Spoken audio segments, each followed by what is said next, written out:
আসসালামু আলাইকুম। বিবিসি আন্তর্জাতিক বিশ্ব সংবাদে আপনাকে স্বাগত। শুরুতে সংবাদ শিরোনাম, পরে বিস্তারিত। বাংলাদেশের সর্বশেষ গুরুত্বপূর্ণ আপডেট সংবাদে আপনাকে স্বাগত। শুরুতেই সংবাদ শিরোনাম, পরে বিস্তারিত।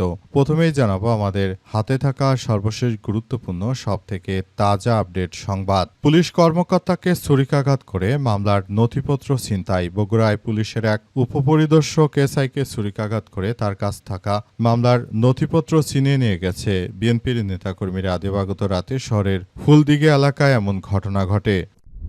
এরপর জানাবো কক্সবাজারে মা মেয়েকে দলবদ্ধ ধর্ষণ, আশকের উদ্বেগ ও ক্ষোভ। কক্সবাজারের মাতামুহুরী উপজেলায় একটি বাড়িতে ডাকাতির সময় একজন নারী এবং তার কিশোরী কন্যার উপর সংঘবদ্ধভাবে ধর্ষণ করার ঘটনায় ক্ষোভ প্রকাশ করেছে আইন ও সালিশি কেন্দ্র আশক। আজ গণমাধ্যমে পাঠানো এক বিজ্ঞপ্তিতে এসব তথ্য নিশ্চিত করা হয়। জানা গেছে ওই নারী তিনি তার বাড়িতে তার দুই কন্যা সহ থাকতেন। তার স্বামী কক্সবাজারে চাকরি করে। এরপরেই জানালার গ্রিল কেটে ঘরে ঢুকে সংঘবদ্ধভাবে মা মেয়েকে ধর্ষণ করা হয়েছে। এই ঘটনায় তাদের দুইজনের পরিস্থিতি খুবই ভয়াবহ, হাসপাতালে ভর্তি রয়েছে।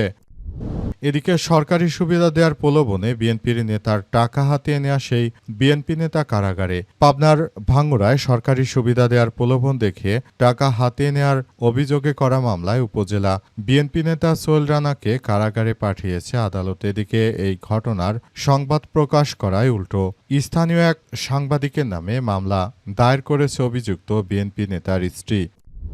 জানাবো সীমান্তে পুশিন ও সীমান্ত হত্যা ইস্যুতে মাঠে নামছে 11 দলীয় জোট। বাংলাদেশে পুশিন সীমান্তে হত্যার প্রতিবাদে আজ দেশের সীমান্তবর্তী সব জেলায় সীমান্তবর্তী পয়েন্টে প্রতিবাদ সমাবেশ করবে 11 দলীয় ঐক্য। এছাড়াও সারা দেশে খুন, ধর্ষণ, আইন শৃঙ্খলা পরিস্থিতির অবনতি প্রতিবাদ আগামী 15 জুন রাজধানীর শাহবাগে হাদি চত্বরে বিক্ষোভ করবে তারা।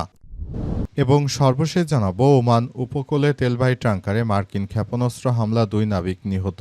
ওমান উপকূলের কাছে একটি তেলবাহী ট্যাংকারে মার্কিন ক্ষেপণাস্ত্র হামলার ঘটনায় 2 জন নাবিক নিখোঁজ হয়েছে এবং আহত হয়েছে অন্তত অনেকেই। সংশ্লিষ্ট কর্মকর্তারা এই তথ্য নিশ্চিত করেছে। ব্রিটিশ সামুদ্রিক নিরাপত্তা প্রতিষ্ঠান অ্যামব্রে জানিয়েছে যে ঘটনাটি সম্ভবত ইরানের বন্দরগুলোতে অবরোধের লক্ষ্যে যুক্তরাষ্ট্রের চলমান সামরিক অভিযানের অংশ। প্রিয় দর্শক, এতক্ষণ শুনছিলেন সংবাদ শিরোনাম, এবারে বিস্তারিত। তবে তার আগে বন্ধুরা অনুরোধ থাকবে এই সংবাদটিতে একটি লাইক দিন। এই চ্যানেলে আপনি নতুন হয়ে থাকলে আমাদের সংবাদটি দেখতে দেখতে চ্যানেলটি সাবস্ক্রাইব করে রাখুন। কমেন্ট করে বন্ধুরা আপনার মূল্যবান মতামত জানিয়ে দিন আপনি বিশ্বের কোন দেশ থেকে বা বাংলাদেশের কোন স্থান থেকে আমাদের সংবাদটি দেখছেন এবং শুনছেন। আর বন্ধুরা, সংবাদটি আপনার সোশ্যাল মিডিয়া ফেসবুকে শেয়ার করে বন্ধুদেরও দেখার সুযোগ করে দিন। আজকের এই সংবাদ সম্পর্কে আপনার মূল্যবান মতামত কমেন্ট বক্সে কমেন্ট করে জানিয়ে দিন। গাজা যুদ্ধে আপনি যদি নিরীহ ফিলিস্তিনিদের ভালোবেসে থাকেন, কমেন্টে ইয়েস লিখে পুরো বিশ্বকে আমাদের এই তাজা আপডেটটি দেখার সুযোগ করে দিন। এবারে বিস্তারিত। পুশিন ও সীমান্ত হত্যা ইস্যুতে মাঠে নামছে 11 দল। বাংলাদেশে পুশিন ও সীমান্ত হত্যার প্রতিবাদে শুক্রবার 12 জুন দেশের সীমান্তবর্তী সব জেলা ও সীমান্তবর্তী পয়েন্টে প্রতিবাদ সমাবেশ করবে 11 দলীয় ঐক্য। এছাড়াও সারা দেশে খুন, ধর্ষণ, আইন শৃঙ্খলা পরিস্থিতির অবনতির প্রতিবাদে আগামী 15 জুন রাজধানীর শাহবাগে হাদি চত্বরে বিক্ষোভ করবেন তারা। আজ দুপুরে রাজধানী মগবাজারে জামাতের কেন্দ্রীয় কার্যালয়ে 11 দলীয় উদ্যোগ আয়োজিত সংবাদ সম্মেলনে কর্মসূচি ঘোষণা দেন ঐক্যের লিয়াজো কমিটির সমন্বয়ক জামাতের সহকারী সেক্রেটারি জেনারেল হামিদুর রহমান আজাদ। তিনি আরও জানান যে সরকার অতীতে ফ্যাসিবাদী কায়দায় দেশ পরিচালনা করছে। এই সরকার সংস্কার চায় না, তাদের কর্মে প্রমাণিত হয়েছে। একই সঙ্গে প্রতিবেশী দেশ বাড়াবাড়ি করে যাচ্ছে। তিনি আরও জানান যে সীমান্তে হত্যা স্বাধীনতা সার্বভৌমত্বের জন্য মারাত্মক হুমকি। সীমান্তে গত 3 মাসে 50-এর অধিক পুশিনের চেষ্টা করেছে ভারত। গত 100 দিনে ভারতীয় বাহিনীর গুলিতে 19 জন নারী সহ বাংলাদেশিকে হত্যা করেছে দেশটি। বাংলাদেশ সরকার এই ব্যাপারে যথাযথ পদক্ষেপ নিতে ব্যর্থ হয়েছে। তিনি অভিযোগ করেছেন যে স্বরাষ্ট্রমন্ত্রী সীমান্ত নিয়ে সাম্প্রতিক যে মন্তব্য করেছেন তার মন্তব্য অত্যন্ত ঘৃণাত্মকভাবে প্রত্যাখ্যান করছি। সেখানে আর উল্লেখ করা হয়েছে যে তারা মূলত যে ধরনের আসলে কার্যক্রমগুলো দেশের অভ্যন্তরে চালাচ্ছে সেটা মেনে নেওয়ার মতো নয়। বিএনপি আসলে যখনই ক্ষমতায় এসেছে অতীতে প্রতিবারই তারা ব্যর্থ হয়েছে। তারা তারা দেশের জনগণকে কখনো সুরক্ষা দিতে পারেনি। সুরক্ষা দেওয়ার নামে তারা করেছে চাঁদাবাজি, রাহাজানি, সন্ত্রাসী, লুটপাট, ধর্ষণ, হত্যাসহ এমন কোনো অপরাধ নেই যেটা তারা করেনি। এমনকি তারা জুলাই আন্দোলনে যারা শহীদ হয়েছেন সেই একজন শহীদের মেয়েকেও ধর্ষণ করেছে বিএনপির এই সন্ত্রাসীরা, অথচ বিএনপি কারোরই বিচার করেনি। এমন ধরনের ঘটনা আসলে সারা দেশ জুড়ে এভাবে ঘটছে এবং এই ধরনের ঘটনা ঘটার মধ্য দিয়ে এগিয়ে যাচ্ছে দেশ, এগিয়ে যাচ্ছে জাতি। কি পাচ্ছি আমরা তো নিজেরা তাদের কাছ থেকে কোনো কিছুই পাচ্ছি না, বরং দেশটা যে রসাতলে যাচ্ছে জন্য বিরোধী দল হিসেবে জামাতের যা করণীয় রয়েছে সেটা করার জন্যই মাঠে নামার ঘোষণা দিয়েছে জামাত।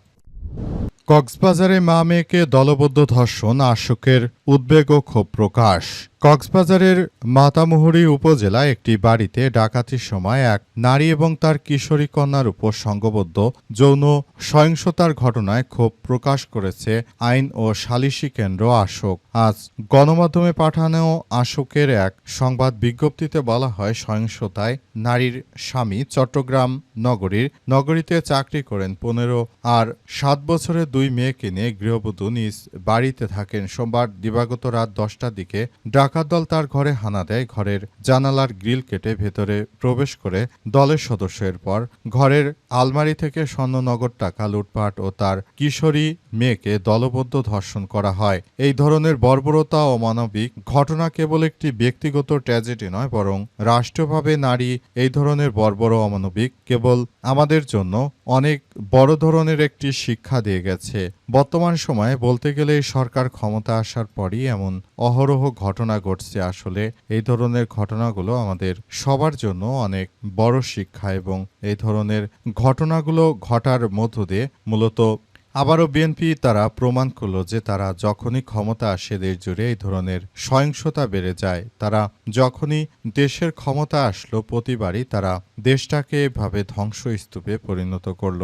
শেখ হাসিনা স্বৈরাচার সহ এমন কথা শোনা গেল, প্রকৃতপক্ষে দেশে এখন যা শুরু হয়েছে শেখ হাসিনার সময় কিন্তু দেশে এতটা খুন খারাপি বা এই ধরনের ঘটনাগুলো শোনা যেত না। এখন যতটা বৃদ্ধি পেয়েছে, আসলে ধর্ষণের ঘটনায় কারো বিচার না হয় এই ধরনের ঘটনাগুলো ঘটছে। সরকারি সুবিধা দেওয়ার প্রলোভনে টাকা হাতিয়ে নেওয়ার ঘটনায় সেই বিএনপির নেতা গ্রেপ্তার কারাগারে। পাবনার ভাঙ্গুড়ায় সরকারি সুবিধা দেওয়ার প্রলোভন দেখে টাকা হাতিয়ে নেওয়ার অভিযোগ করার মামলায় উপজেলা বিএনপির নেতা সোহেল রানাকে কারাগারে পাঠানো হয়েছে। অভিযুক্ত বিএনপির নেতার স্ত্রী বিষয়টি উল্টো সাংবাদিকের নামে মামলা দায়ের করেছে।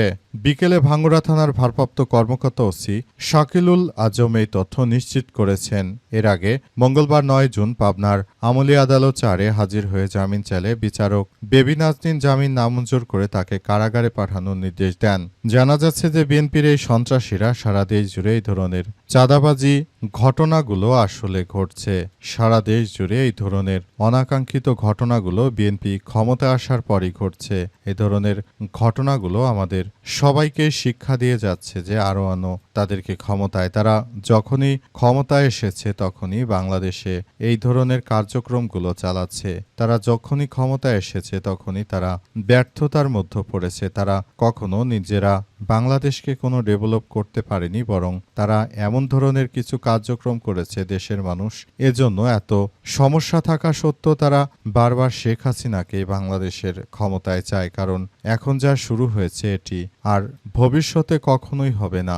বর্তমানে যেভাবে কার্যক্রমগুলো চলমান রয়েছে সেটি আসলে সবার জন্য খুব বড় ধরনের ক্ষতির একটি বিষয়। বিএনপির এই নেতৃত্ববৃন্দরা তারাই মূলত দেশে চাঁদাবাজি, রাহাজানি, সন্ত্রাসী, হানাহানি এমন কোনো অপরাধ নেই যেটি তারা করছে না। তাদের অপরাধের ফিরিস্তি এত লম্বা হচ্ছে যে মাত্র 2 মাসে ক্ষমতা আসার পরই মানুষ তাদের পতন চাইছে।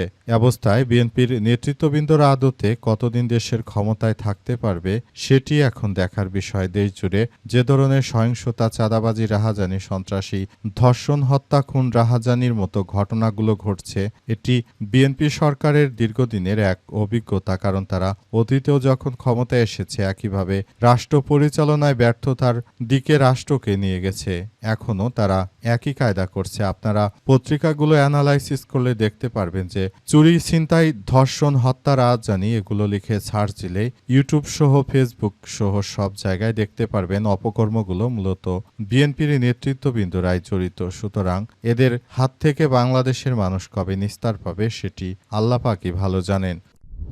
পুলিশ কর্মকর্তাকে ছুরিকাঘাত করে মামলার নথিপত্র ছিনতাই। বগুড়ায় পুলিশের এক উপপরিদর্শক এসআইকে ছুরিকাঘাত করে তার কাছে থাকা মামলার নথিপত্র ছিনিয়ে নিয়েছে দুর্বৃত্তরা। আজ দিবাগত রাতে শহরের ফুলদিঘি এলাকায় এই ঘটনা ঘটে। আহত পুলিশ কর্মকর্তার নাম মাইনুল ইসলাম। তিনি বগুড়া শহরের কৈগারী পুলিশ ফাঁড়িতে কর্মরত। তিনি বর্তমানে বগুড়ার শহীদ জিয়াউর রহমান মেডিকেল কলেজ হাসপাতালে চিকিৎসাধীন। পুলিশ সূত্র থেকে জানা গেছে রাত 1টার দিকে এসআই মাইনুল ইসলাম মোটরসাইকেলে বনানী মোড় থেকে কৈগারী পুলিশ ফাঁড়ির দিকে যাচ্ছিলেন। পথে ফুলদিঘি এলাকায় পেপসি কোম্পানির সামনে পৌঁছালে কয়েকজন দুর্বৃত্তরা তার গতিরোধ করে এক পর্যায়ে তারা এসআই মইনুল ইসলামকে ছুরিকাঘাত করে এবং তার কাছে থাকা মামলার নথিপত্র ছিনিয়ে নিয়ে গেছে। শাহজাহানপুর থানার ভারপ্রাপ্ত কর্মকর্তা ওসি আশিক ইকবাল জানিয়েছেন, ঘটনার সঙ্গে যারা জড়িত রয়েছে তাদেরকে আটক করার চেষ্টা করা হচ্ছে এবং তাদেরকে আটক করে থানায় এনে তারপর